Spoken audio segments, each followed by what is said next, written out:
It's Sunday, February 12th edition of Mid-Atlantic Weather, and yes, I am back online. So we're going to discuss is the cold weather today. The fact it's kind of departing. We'll be having a semi-seasonal week, a couple of threats for a little bit of snow, and we'll have to watch next weekend to see if we have a real chance for snow or not. I'm going to start off and show you just where we are right now as far as cold air and where the low was from yesterday. If you look off to the upper right here, you can see the departing low. This bringing down the cold air. There's a cold high slipping in here from Canada. It's a true Arctic origin high pressure, so it really got cold. There's a lot of plumes, if you will, off of the Great Lakes causing snow. Great Lake effect snow as well as snow along the ridges. Snow machine from this probably will cut off later this evening. And not before. Some places probably got up to near a foot of snow. Still remaining very, very cold throughout the day with the winds. Speaking of the winds have really died down. You can see the departing winds up here that are the higher range moving out. Though any winds right now are making it very, very cold here at Sterling. Wind chill currently is 6, so it's plenty cold. 9 of the mountains are below 0. So again, just to give you some kind of idea of the temperatures, this line here is demarking where we're about 20 degrees or colder. You can see it's made it all the way to central parts of Virginia. So upper teens, lower 20s for the most part. It's not depicting well the mountains, which have really dropped off more the mid-lower teens, although with the snow and the wind, it's kind of kept it a little warmer. Here's a quick review of wind chills. You can see that they are very cold, single digits. Here, up against the mountains, like I said, probably, I know they're below 0, and there's wind chill advisories up this morning for that.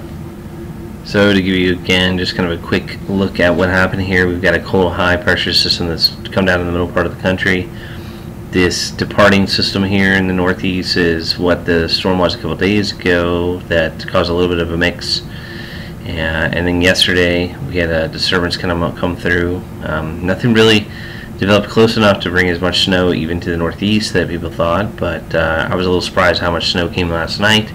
Some were not, but I was, because I thought we were kind of done. But most places in 2 different events received about a half an inch to as much as a little more than an inch. That seemed to be consistent with both Saturday night and then again also Friday night. So 2 different types of systems. One was very wet, one was very dry, powdery snow. So what I want to show here is down the road this week. We've got some interesting setup. There's a little bit of a cold high. You can see it damming down here along the east coast. And with that in place, and then a low going to our west, there's a good chance that we could see some overrunning, messy precip, possibly Thursday morning. There's also just some instability in general. There may be another storm this week that's not being depicted well. We are showing some chance of some precip even Tuesday. But just wanted to show you where they're depicting this low. We'll tell you the European model is showing a low in the Gulf coming out, and so that's a little different. European was showing just a day ago a major East Coast rainstorm, so that's also, you know, what's going on exactly. Well, this far out for next weekend, it's really hard to tell. But I would tell you that our numbers of good pattern setup, number of days left, are pretty low. Typical during a La Nina winter, though, we do get a storm system late in the season.